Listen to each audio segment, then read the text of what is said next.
श्रीराम. ज्यांना ज्यांना बोलता येतंय त्याने बोलायला काय हरकत नाही. जय श्रीराम. वर हात करा सगळे. जय श्रीराम. जय जय श्रीराम. जय जय श्रीराम. छत्रपती शिवाजी महाराज की. छत्रपती शिवाजी महाराज की. धर्मवीर छत्रपती संभाजी महाराज की. हर हर हर हर हर हर अन्नपूर्णा माता की. हिंदवी स्वराज्याची स्थापना करण्यासाठी छत्रपती शिवाजी महाराजांनी ज्या पुण्यभूमीमध्ये शपथ घेतली की मी हिंदवी स्वराज्याची स्थापना काही मोजक्या मावळ्यांना सोबत घेऊन करणार आहे, अशा पुण्यभूमीमध्ये महादेवाच्या मंदिरात अन्नपूर्णा मातेच्या मूर्तीवरती अश्लील चाळे करण्याचं नीच काम ज्या चांद शेखनं केलाय, त्या चांद शेखला महादेवाच्या मंदिराच्या समोर फासावरती लटकावला पाहिजे.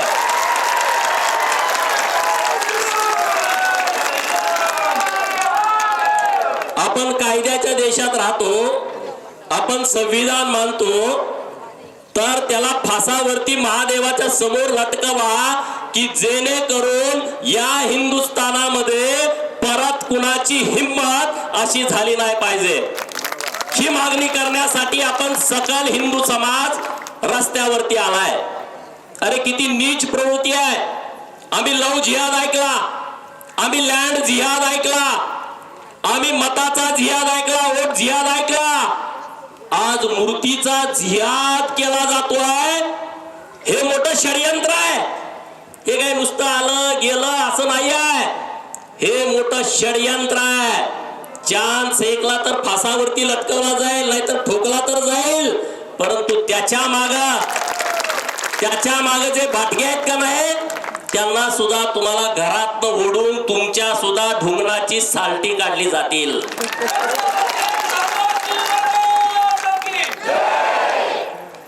काय प्रकार आहे.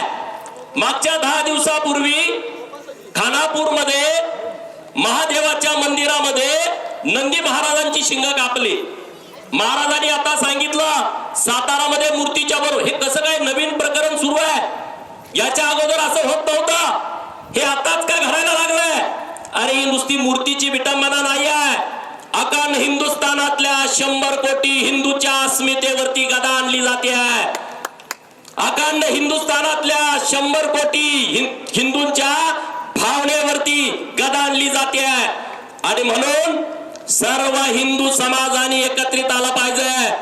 सर्व हिंदू समाजाने एकजूट झाला पाहिजे. जे हे सुन्नी समाजातला आहे, तो सुन्नी मुसलमान जो चांद शेख आहे, ओबीसीचं आरक्षण घेतो, भडव्या ओबीसीचं आरक्षण घेतो, हिंदूच्या करामधून तुला हे धर्माच्या विरोधामध्ये काम करण्याचं इंधन भरायला आम्ही मोकळे नाही आहे. सरकारनं या विषयावरती कारवाई करण्याची आवश्यकता आहे. यांचं आरक्षण रद्द करून टाकलं पाहिजे भडव्यांचा. इकडं मुसलमान म्हणतो, इकडं ओबीसीचं आरक्षण घेतो, हिंदू आम्ही कर भरतो आणि त्या करातनं धर्माची हत्या करण्यासाठी तुझ्या गाडीत इंधन भरायला आम्ही मोकळे नाही आहे. सरकारनं याच्यावरती गंभीरतेनं विचार करण्याची आवश्यकता आहे. नाहीतर या हिंदू संघटना ह्या अनुच्छेद 14 जो समानतेचा आहे, अनुच्छेद 25 जो धर्म स्वातंत्र्याचा आहे, अनुच्छेद 32 जो घटक न्याय देणारा जो कायदा आहे, त्याचा वापर करून सुप्रीम कोर्टामध्ये आणि हायकोर्टामध्ये जाऊ आणि यांना धडा शिकवू. ही भूमिका घेण्याची आता वेळ आलेली आहे. मित्रांनो, बाळासाहेब ठाकरे काय म्हणत होते यांना, त्यांच्या भाषणात काय बोलायचे. अरे हे अर्धे आहेत तरी हे करतायत. आता पूर्ण कट करण्याची आवश्यकता आहे. हे मंदिरापर्यंत चाललेले आहेत. बरोबर ना.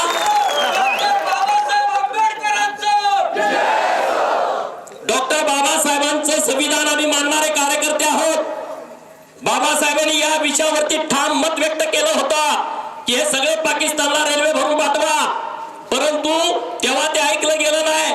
तेव्हा जर हे घडलं असतं तिकडचे हिंदू भारतात आणि इकडचे पाकिस्तान प्रेमी मुसलमान पाकिस्तानात, तर ही आज आपल्यावरती वेळ आली नसती. मित्रांनो, नुसते मुसलमान सोडून द्या, मताच्या राजकारणासाठी तळवे चापणारे भडवे सुद्धा या देशात खूप आहेत. पहलगाम मध्ये जेव्हा हल्ला झाला तेव्हा हे म्हणतात की धर्म विचारून झाला नसेल. ज्यांना ज्यांना पाकिस्तानचं प्रेम आहे त्यांना या वाघा बॉर्डरच्या पलीकडे सरकारनं नेऊन सोडलं पाहिजे. त्या भिकाऱ्यांच्या सोबत राहावा, तिथं काय तुम्हाला करायचं ते करा, खावा पिवा, त्यांच्यावरती तुम्हाला किती प्रेम व्यक्त करायचं ते करा. अरे या देशामध्ये एपीजे अब्दुल कलामांसारखा देशभक्त मुसलमान होऊन गेला. हा आमचा आदर्श आहे. देशभक्त मुसलमान काय असतो तो एपीजे अब्दुल कलामांच्याकडून कळता. जेव्हा 1998 ला माननीय पंतप्रधान अटल बिहारी वाजपेयी साहेबांनी 11 मे तारीख असावी मला वाटतंय, 11 मे 1998 ला पोखरण मध्ये अणु चाचणी केली. जगाला पत्ता नव्हता, अमेरिकेला पत्ता नाही, चीनला पत्ता नाही, जपानला पत्ता नाही. जेवढे जेवढे प्रगत राष्ट्र या जगातले आहेत त्यांना कळालं सुद्धा नाही की भारतानं अणु चाचणी केली. हे इतकं सिक्रेट होतं, हे फक्त 3 व्यक्तीला माहित होतं. एक देशाचे पंतप्रधान अटल बिहारी वाजपेयी, दुसरे तत्कालीन संरक्षण मंत्री जॉर्ज फर्नांडिस आणि तिसरे एपीजे अब्दुल कलाम. या तिघांनाच फक्त माहित होतं. जे फडवे इथं राहून पाकिस्तान विषयी प्रेम करतात ना, त्याला हे लक्षात आलं पाहिजे, अरे आम्ही मुसलमानांच्या विरोधात नाही, देशभक्त मुसलमानांचा सन्मान करणारा हा भारत आहे. देशभक्त मुसलमानांना सन्मान जोपासणारा हा भारत आहे. राष्ट्रपती पदावरती एपीजे अब्दुल कलाम साहेबांना बसवलं, दुसऱ्यांदा बसवण्याची वेळ आली. भारतीय जनता पार्टीचे नेते म्हणत होते यांना दुसऱ्यांदा राष्ट्रपती बनवून बसवा. पण हे जे पाकिस्तान प्रेमी मुसलमान आहेत ना, त्यांना हे नको होतं. हेच लोक आहेत ज्यांनी विरोध केला एपीजे अब्दुल कलामांना दुसऱ्यांदा राष्ट्रपती होण्यांना, आणि हे समर्थन करत होते अफजल गुरुला फाशी देऊ नका ज्याने संसदेवरती हल्ला केला. म्हणजे ह्यांची धोरणं काय बघा तुम्ही. आता महाराजांनी सांगितलं की वक्फ बोर्डाचं बिल आल्याच्या नंतर ह्यांची जरा चुळबुळ जास्त वाढलेली आहे. वक्फ बिल काय बघा, हे कायदा काय बघा ना.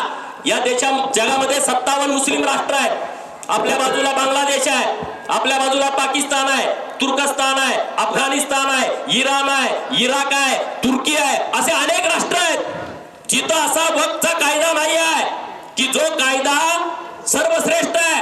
त्यांनी जर ठरवलं की अख्ख्या गावावरती हे आमची वक्फची प्रॉपर्टी आहे, तर त्याला चॅलेंज करायला कोर्ट नव्हतं. त्याला हायकोर्टात जाऊ शकत नव्हतो, आपण सुप्रीम कोर्टामध्ये जाऊ शकत नव्हतो. औरंगजेबाला 1707 ला बघा, विचार करा, औरंगजेबाला 1707 ला औरंगजेब मेल्याच्या नंतर अखंड हिंदुस्थान मराठ्यांच्या ताब्यात होतं. 1818 पर्यंत 1818 पर्यंत सगळा कर गोळा करायचं काम हे मराठे करत होते अखंड हिंदुस्थानामध्ये. 1707 ते 1818, 1818 नंतर इंग्रज आले. 1947 पर्यंत वक्फ कायदा नव्हता. हे कुणाचं पाप आहे बघा. 1947 ला भारत स्वतंत्र झाला आणि हा कायदा आला, आणि या कायद्यानं संसदेवरती सुद्धा ही आमची आहे असा दावा केला होता. बाकी तर सोडून द्या तुम्ही, संसदेवरती त्यांनी एक काळ दावा केला ही आमची प्रॉपर्टी आहे. अरे पुणे जिल्ह्यामध्ये छत्रपती शिवाजी महाराजांचे आजोबा मालोजी राजे यांची गडे इंदापूरमध्ये, आणि त्या गडीवरती सुद्धा वक्फ बोर्डाच्या ताब्यामध्ये 2017 ला गेलंय. ती गडी वक्फ बोर्डाच्या ताब्यात आहे. अख्ख्या जिहादीने येडलंय. तिथं दारू विक्री होते, तिथं 2 नंबरचा धंदा होतोय. मागच्या 8 दिवसापूर्वी तिथले सगळे हिंदू कार्यकर्ते एकत्रित आले, रस्ता अडवला. राज्याच्या मुख्यमंत्र्यांनी दखल घेतली आणि फोन करून सांगितलं तात्काळ सगळं तिथलं अतिक्रमण काढून टाका, सगळं अतिक्रमण काढून टाका. अरे मुळशी पॅटर्न पिक्चर मधलं या महाराष्ट्राला कळाला, तो विषय वेगळा आहे. पण आता या शेखच्या बाबतीमध्ये मुळशी पॅटर्न असा झाला पाहिजे की अखंड देशानं त्याची दखल घेतली पाहिजे.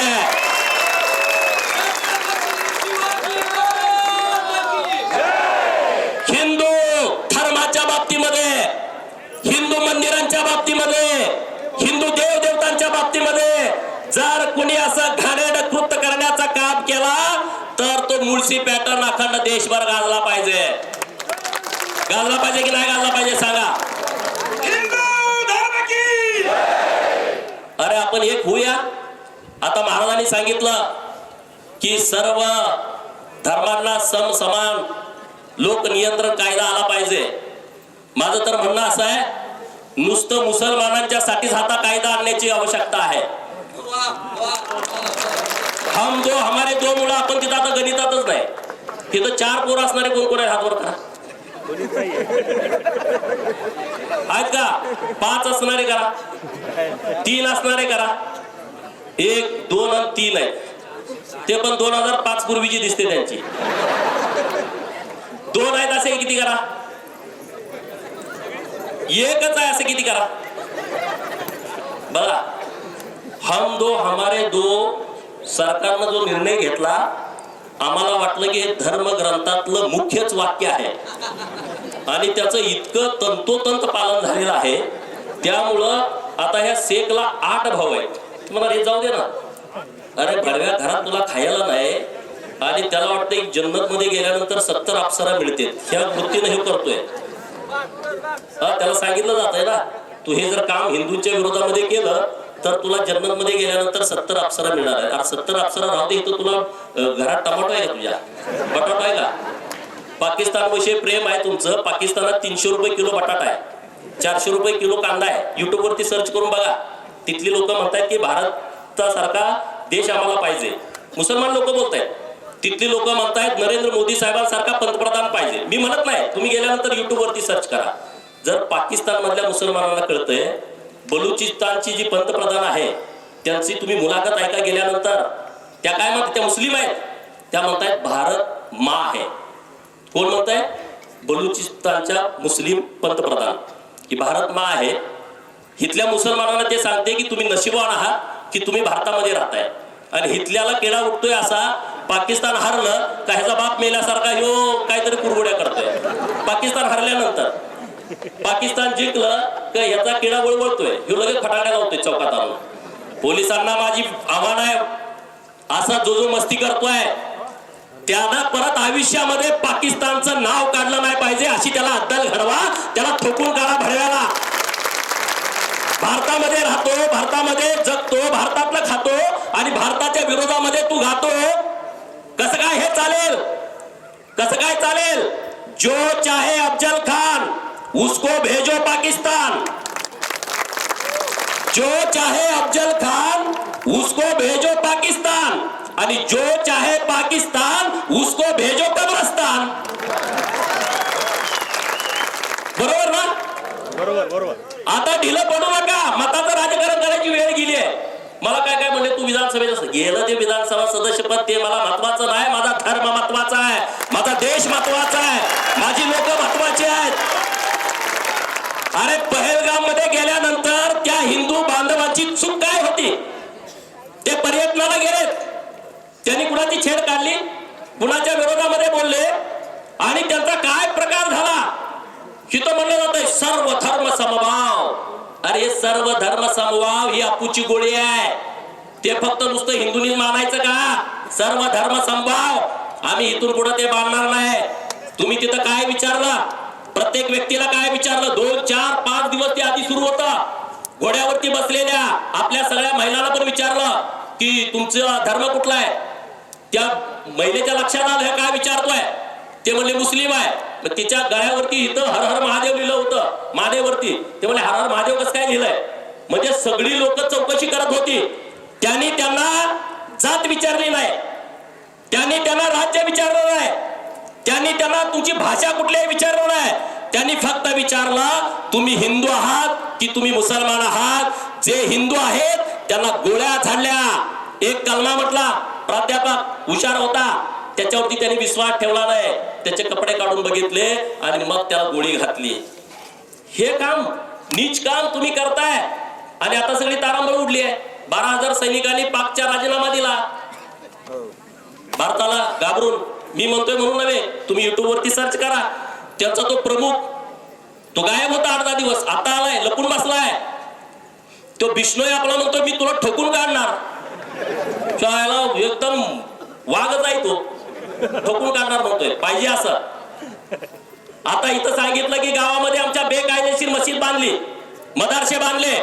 पुण्याच्या कलेक्टर साहेबांना माझं आव्हान आहे, एक चांगला अधिकारी आहे, त्यांनी पुणे जिल्ह्यामध्ये सरकारच्या जमिनीमध्ये गायरान, गावठाण, महाराष्ट्र शासन, सार्वजनिक बांधकाम विभाग, ग्राम विकास विभाग, वन खातं या ठिकाणी ज्याने बेकायदेशीर मशिदी बांधलेत, ज्याने मदरसे उभा केलेत, त्याची यादी 8 दिवसाच्या आतमध्ये तयार करा आणि 10व्या दिवशी त्याच्यावरती बुलडोजर फिरवा. बरोबर ना? लवलेमध्ये आता लोक आता बोलत होते, अरे पाडणार 100%, तुम्ही चिंता करू नका, राज्यामध्ये आता सरकार आपलं आहे. तुम्ही बघितला प्रतापगडाच्या पायथ्याचं किती वर्षापासूनच अनधिकृत बांधकाम होतं, विशाळगडात सगळं सुपडा साफ करून टाकलाय. छत्रपती शिवाजी महाराजांच्या बाबतीमध्ये, धर्मवीर छत्रपती संभाजी महाराजांच्या बाबतीमध्ये, अहिल्यादेवींच्या बाबतीमध्ये, आमच्या महापुरुषांच्या बाबतीमध्ये, ज्यांनी हिंदू धर्माच्या रक्षणाचं काम केलंय, त्यांच्या बाबतीमध्ये जर वेडवाकडं बोलण्याचा कोणी प्रयत्न केला तर जीभ छाटून टाकली जाईल. हे चालणार नाही असं इथं तुम्ही राहून. हे जे भानगडी चाललेत ना तुमच्या, या भानगडीला कुणी आता इथून पुढे थारा देणार नाही. त्या अगोदर तुमचं चालत होतं. अरे वक्फ बोर्डाकडे लाखो एकर जमीन आहे. किती? लाखो एकर जमीन आहे. रेल्वे, भारत सरकार, या मिलिटरी, याच्यानंतरची जमीन या वक्फ बोर्डाकडे आहे. 2006 ला एक रिपोर्ट आला आणि त्या रिपोर्ट मध्ये काय लिहिलं की या वक्फ बोर्डाकडे इतक्या जमिनी आहेत, त्यातून 12,000 कोटीचं इन्कम यायला पाहिजे. किती? 12,000 कोटीचं. येतंय किती? 163 कोटी. किती? 163 कोटी 2006 ला, आता वाढून झालंय 167 कोटी. बरोबर? हा 160 होतं. 3च कोटी वाढलं 2007 ते 2025 ला. आणि ते काय म्हणतायत, हिंदू मंदिर आहेत ते सरकारच्या ताब्यात द्या. राम मंदिराच्या बाबतीत ते बोलले, अरे भडव्यानो, राम मंदिर बांधल्याच्या नंतर 3,000 कोटी रुपयाचं तिथं इन्कम झालंय, 400 कोटी रुपये टॅक्स भरलाय. हे आहेत हिंदू.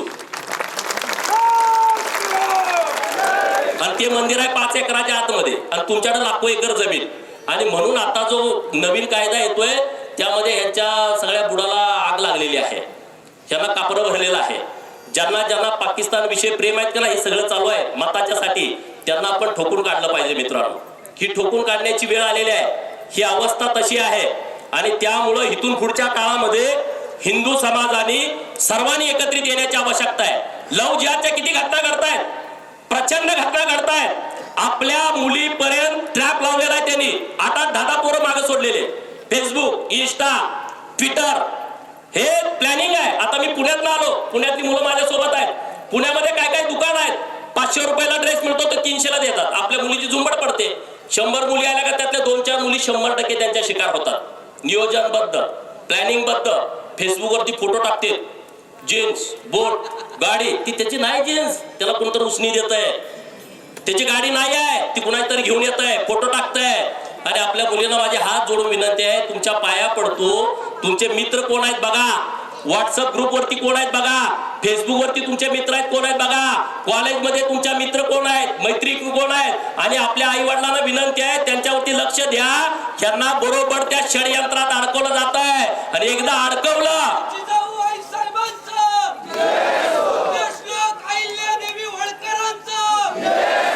आणि एकदा त्यामध्ये अडकवलं ना, त्या बाहेर नाही पडू शकत. शिरूर मधली घटना आहे, मागच्या 6 महिन्यापूर्वी एका मुलीला या लव जिहादच्या जाळ्यात अडकवला आणि घरात ठेवला. 6 महिने डांबून त्या मुलीच्या डोक्यावरती परिणाम झाला. रोज 3 परपुरुष घरात येत होते. रोज 3. ही सत्य घटना आहे, पुणे जिल्ह्यातली आहे, शिरूर तालुक्यातली आहे. तुम्ही बघितलं असेल, वाचला असेल. 3 परपुरुष म्हणजे त्या मुलीकडून चुकीचं काम करून घेतला.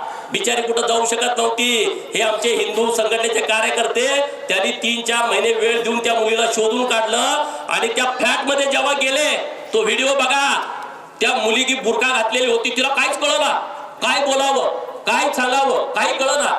तिला ते घेऊन आले. 6 महिने ती मुलगी वडिलांशी बोलत नव्हती किंवा पुरुषाकडे बघत नव्हती. इतकी भीती तिच्या मनामध्ये झाली होती. तिच्या अंगाला सगळ्या सिगारेटचे चटके दिले होते.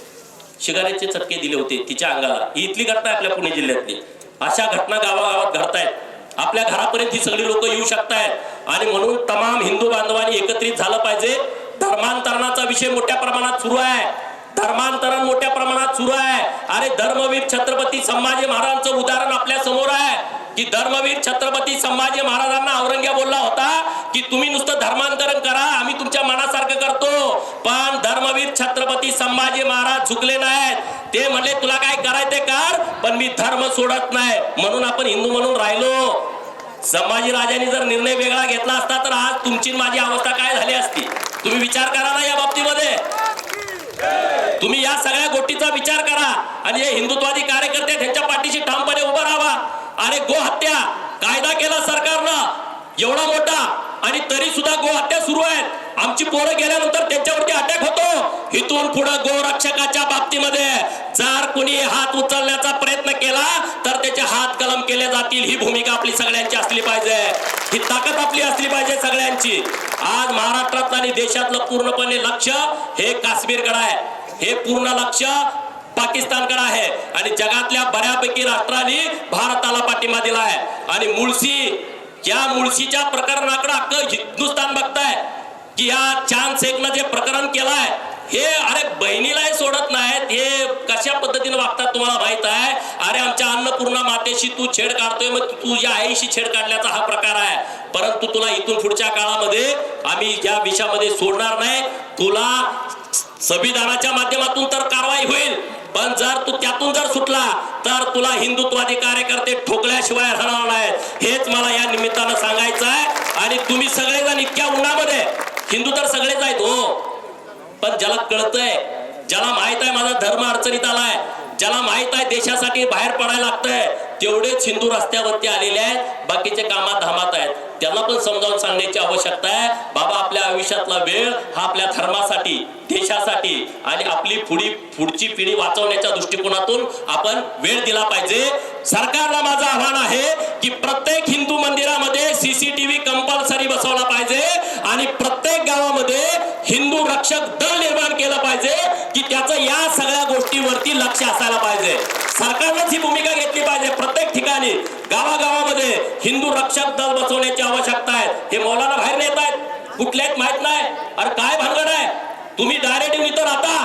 पुण्यामध्ये आम्ही गेलो, हॉटेलला राहायचं आहे, एक रात्र राहायची आहे. तो आम्हाला आधार कार्ड मागतो, तो हॉटेलवाला मॅनेजर, तो आम्हाला मतदान कार्ड मागतो आणि एक रात्र राहायला देतो.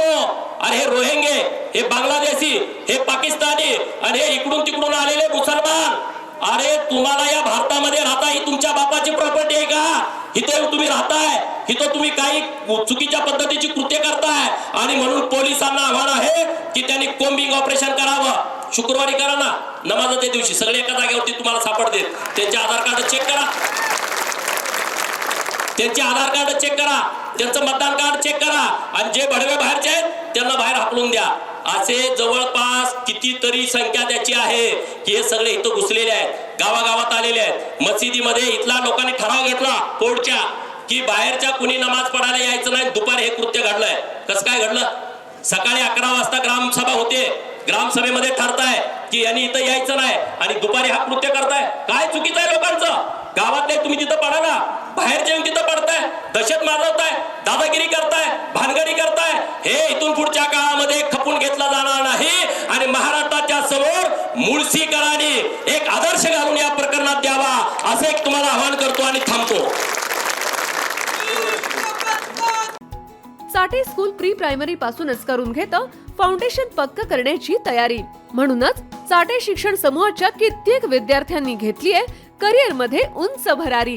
2025-26 या शैक्षणिक वर्षाकरिता आपल्या पाल्याचा आजच प्रवेश घ्या.